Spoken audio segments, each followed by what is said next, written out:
no place to be alone. My house is not a home. Psychic refugee. Psychic refuge. Ah! Hey, hello, how do you do? Shady Doorags here. Yeah, no, the story ain't changing. This video, just like the last couple, was not planned. Or what I mean by that is, this and the last couple of videos I was planning on making eventually, but I wasn't supposed to actually work on them anytime soon. The actual video I'm trying to get out still needs a little more time in the oven, so I'm pretty much going off the cusp at this point. Today we're headed back to Daria to take a look at the episode Les Miserables, which many of you predicted / suggested after I said I wanted to analyze Jane's home life in the Daria the musical video. Yeah, when you make a statement like that, this is pretty much the only Daria episode you can follow up with as a review. The episode starts at the Morgendorfer house. Helen is talking about how important it is that a family eat together. Did I share with you how many meetings I had to rearrange so that I could be here? Not that I'm complaining. More evidence that Helen, a successful workaholic, prioritizes her family over everything else, and that's a big reason why I love her. Daria, penny for your thoughts? I'm sorry, penny? What is this strange word you're using?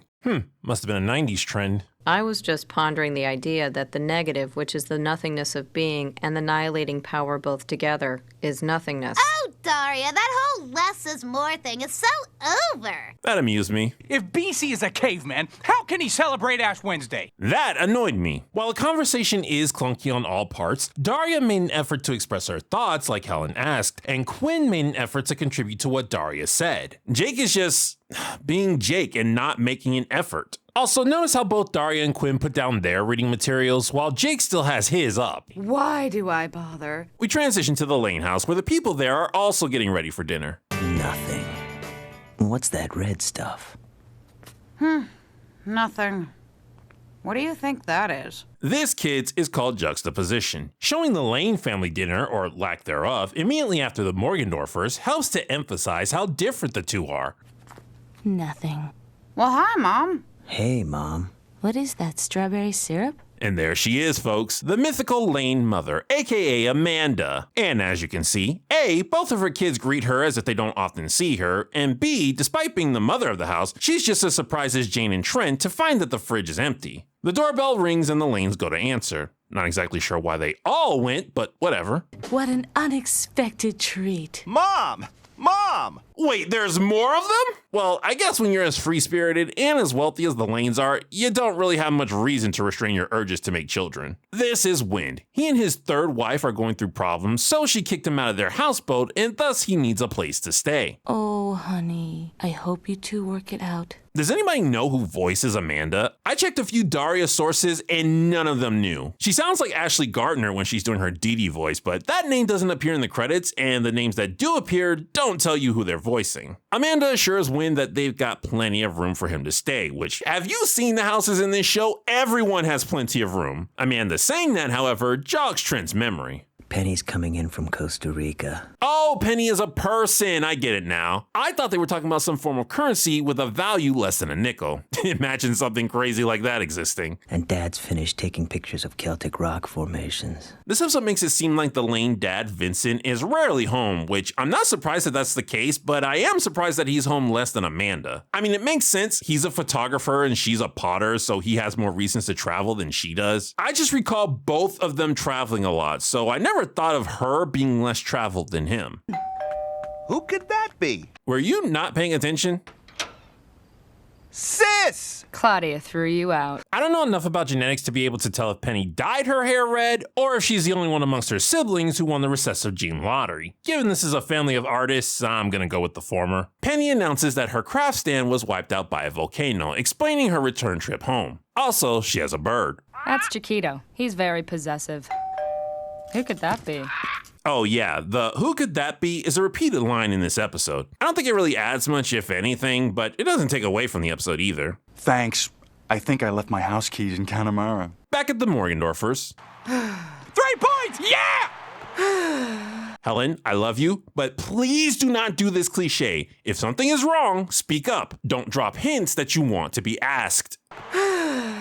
Something wrong, honey? Well, at least they didn't drag the cliche out. Do you ever worry that our children are becoming strangers to us? Stranger than us? What's so strange about us? Hey! Hey! That's another thing. If you want to address something, don't do it when someone is busy with something else. Either wait for them to finish what they're doing, or if you feel it's important, let them know of its urgency and ask for their undivided attention. I try and try to keep the channels of communication open. What more can I do? Look under the mattress for a diary? A horribly scummy idea, but I can't deny its effectiveness. Honestly, Jake, sometimes I wonder if you know even the most rudimentary facts about our girls. Fair critique, Helen, but it wasn't a proper response to what Jake just said. How old is Quinn? 11-ish?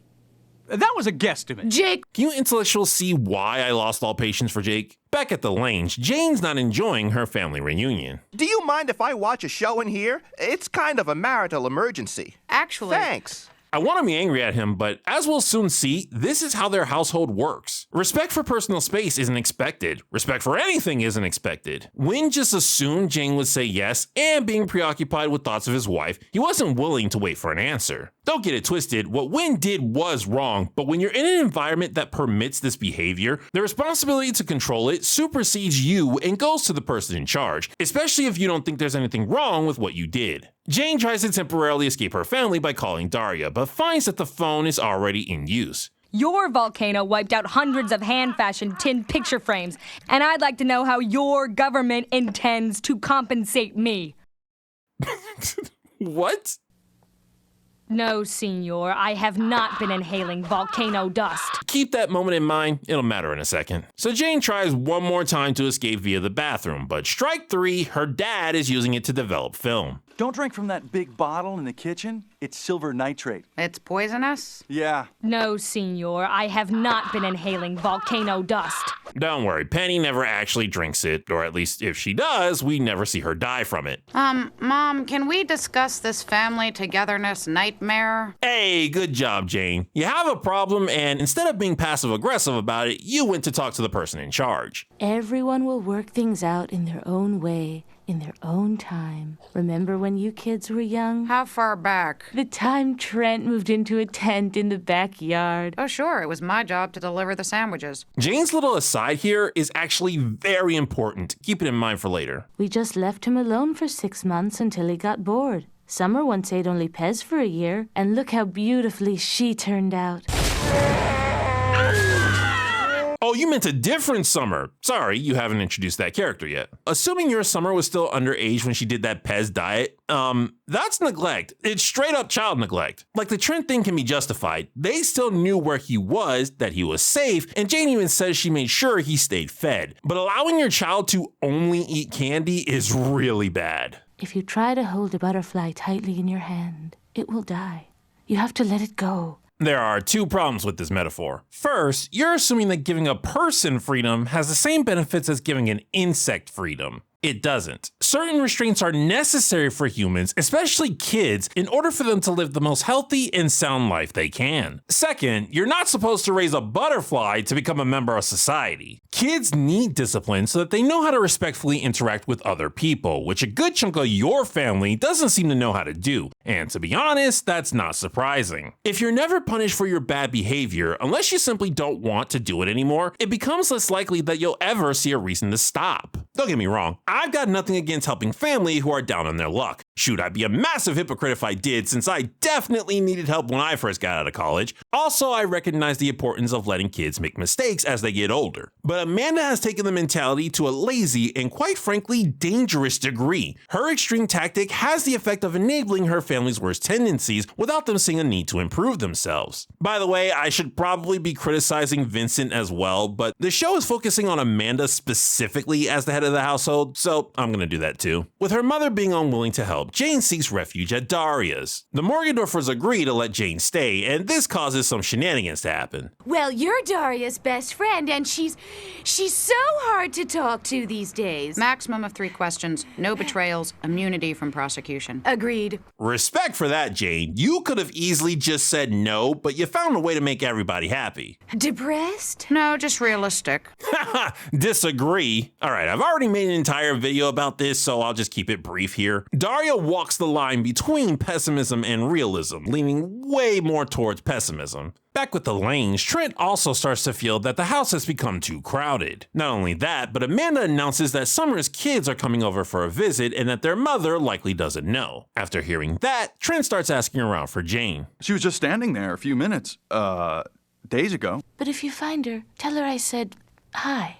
Again, child neglect. Back at the Morgendorffers, Jane gets to see what their family dinner is like. Well, Jane, since everyone else is occupied, why don't we have a little...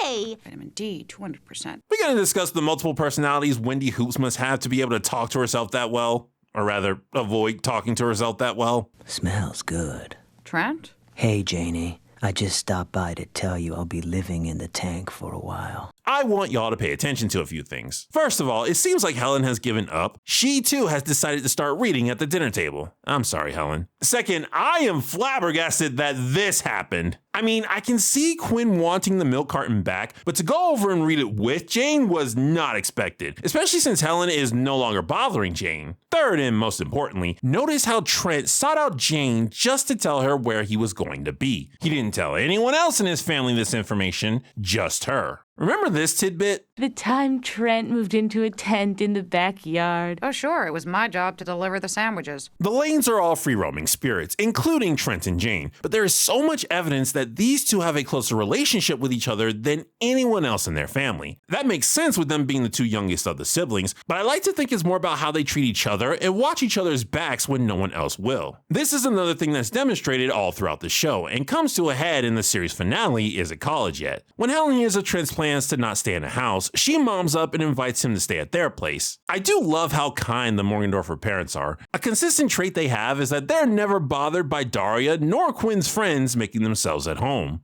Later, You're an artist, right? I've been known to push the paint around. If you were contouring the eyelids of, someone with, let's see, coloring, skin tone, and hair color just like mine, would you go with a deep plum or a rich mauve? I'd have to see the actual... Okay. I never realized until now that we did not get enough Jane and Quinn moments in this show. I think there's like 2 this episode and the poetry one, but that is a fascinating dynamic when I think about it. They're both artists. Jane is a painter and Quinn is a fashionista, but Jane's older and a lot more secure in herself. I could see Quinn learning from Jane and looking up to her in a lot of ways. Alas, this moment is not about Jane and Quinn being alone together, but rather Trent and Daria. Seen Janie? She'll be back in a minute. Guess I'll wait. See, this is why it felt weird to me in the episode where Tom premiered that Jane had to be a buffer between these two. Before then, Trent always seemed like he was fairly comfortable around Daria, even if she was awkward around him. Speaking of which, I appreciate the little detail of Daria pulling her shirt down. Mark Twain. Huckleberry Finn, right? Used to watch Huckleberry Hound when I was a kid. They didn't really have a lot in common. No. Huckleberry Hound was much more of a joiner. Oh, that's right. Daria is actually a freaking hilarious character. Kind of forgot since this episode is more about the Lanes. Whoops. Didn't mean to interrupt. That's okay. Wow, kismet. I had to look that word up. Shortly after, a woman arrives at the house looking for Trent. Where are you going? Out. And when are you coming back? Later. Well, I know where this is going. Look at that! Just that frame alone creates an interesting scenario. I now crave this dynamic. You're twice the woman she is. No, that would be a size 12. I love this so freaking much. Has Quinn always been the same height as Jane? I do not remember her being taller than Daria. Quinn gives some superficial reassurance to Daria, which is very refreshing to see. I know, siblings fight. I have siblings. It's encoded into our DNA to get under each other's skin. But there's also a kinship there. I mean, literally, that's what kinship means. Because Daria and Quinn don't usually get along, it becomes great whenever moments pop up where they do. Quinn tells Daria to imagine the lifestyle she wants in order to help her gain some confidence. Daria attempts that, but because she's quote-unquote realistic, she pictures a lifestyle with Trent where he's a bum, which actually helps her get over him. After that, Quinn also heads out for a date. Back at the Lane house, Amanda is starting to get annoyed at her home being so crowded for so long. children, that's not really a ride. Take note, the other Lane family members are fine taking up tons of space in the house, yet we never see any of them go into the basement. I mean, obviously Jane did, but that was specifically to talk to Amanda. Also, despite her working from home, it's been made clear that Amanda doesn't see Trent nor Jane a lot. Also, other than food, Amanda seems to have everything she needs down here, including a bathroom. My guess is the basement is more than just Amanda's workplace. It's where she spends the majority of her time, living there instead of just working. If she ever wanted to escape from something, it's likely the place she'd go where she can expect not to be bothered. And I'm assuming all the other Lanes instinctively know better than to intrude on this space specifically. However, those kids did not grow up in this house. They wouldn't know this is the one place where they shouldn't tempt fate. You kids, get off that pottery wheel this instant. Summer! Was that actual parenting? From a Lane? Also, why is your hair melting? You've come to take the kids home? Well, I figured since I made the trip, I'd stay a few nights.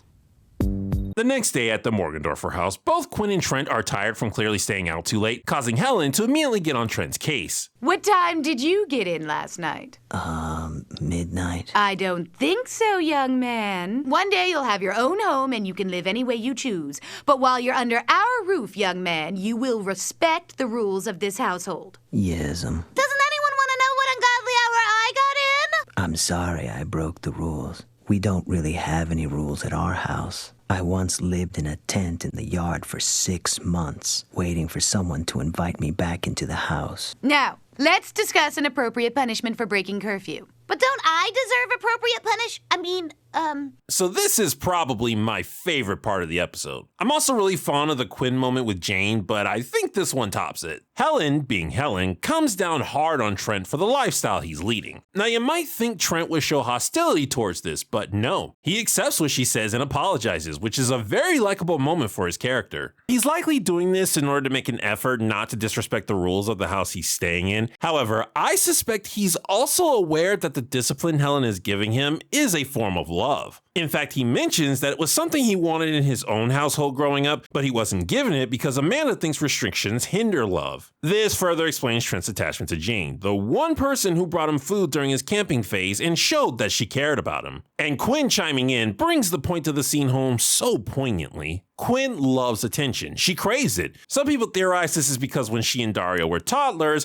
Daria received a lot of attention from their parents for being asocial, making Quinn grow up jealous and being extra social to compensate. It's a little hard for your father and me to keep taking time off from work to talk to the counselor. Why don't you meet us halfway and try talking to the other kids? They don't say anything that interests me. I talk a lot to the other kids and they talk back. Quinn normally doesn't want punishment from Helen. That's obvious of any teenager. But here, when she sees her mother's concern being exclusively directed at someone else, just like when she was younger, she feels she has to interject. On an instinctual level, she also knows that when Helen gives her attention, even when it's negative, it's a form of love. You might be surprised by this, but there are plenty of people out there who crave the criticism Helen gives her family. This goes for both kids and adults. I've seen real-life people who appreciate whenever they're yelled at because they finally found someone in their life who cares enough to do it. This is partially why, in my opinion, Amanda's approach to her family is very bad. She set very few boundaries to solidify the fact that she cares about her loved ones. But allowing someone to be self-destructive is not a good way to show you care about them. In fact, it more so shows apathy. Don't get me wrong, I think all kids should gradually gain some freedom as they get older, and you shouldn't always give in to people's attention-seeking ploys. But Amanda's tactics of outright ignoring literally everything her family does until it inconveniences her specifically makes them more reliant on her as a provider than it does make them appreciate her as a mother and caregiver. Speaking of Amanda, I guess you've come to claim your children. Are they here?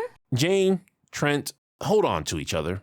Very, very tightly. Jane is free to go, but Trent is grounded. That line always gets a chuckle out of me. Amanda, just like her kids, came to the Morgendorffers seeking refuge from her family. Since she's not the disciplinary type, she's hoping Helen can help to get rid of them. And she is correct. Later, we see Amanda having her family eat dinner with each other and making conversation. You're much better off. What's that that supposed to mean? Yeah, what do you know about marriage? Well, I can't say I've had as much experience as either of you in failing at it. Whoa! Wait a minute. Hey! Yeah, I know I said some people crave the attention, but not everyone. Actually, once you're past your mid-20s, it becomes a lot harder to change your ways. Also, Summer says this, Then why'd you run away and drag me back to the last place on earth I want to be? which further pokes holes into Amanda's set them free philosophy. I get the feeling that Summer managed to mostly break away from the mentality of her upbringing, becoming more disciplined than the other lanes. But unfortunately, we don't get to spend enough time with her for me to conclusively say that that's the case. The episode ends with Jane and Trent heading back to the now empty house and saying goodbye to Daria. So, once again, the wandering lanes scatter to parts unknown as Trent and I return to the benign neglect that has served us so well in the past. Jane is well aware of her situation.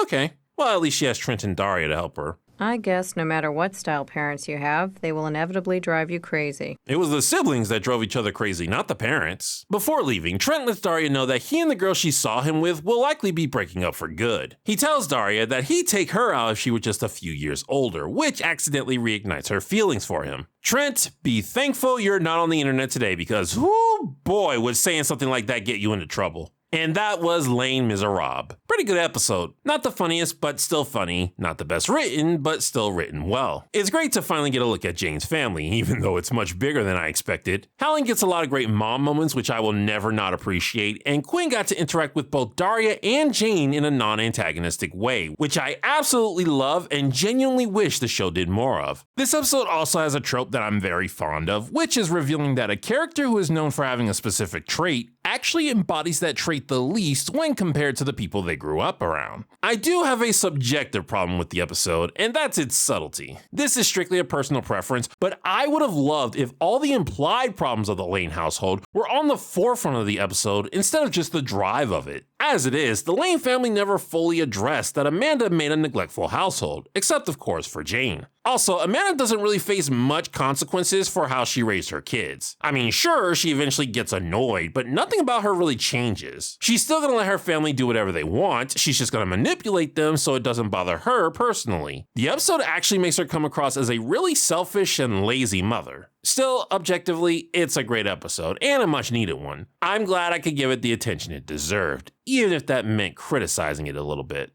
And originally, that's where this video was supposed to end. But it just dawned on me, and I mean, I literally thought of this while I was editing. This is an episode about a family reuniting, having a big dinner with each other, and then going their separate ways once the meal is complete. I promise you, I wasn't lying when I said this review was impromptu. This has been Shady Doorags. So long. Farewell. Auf Wiedersehen. Goodbye.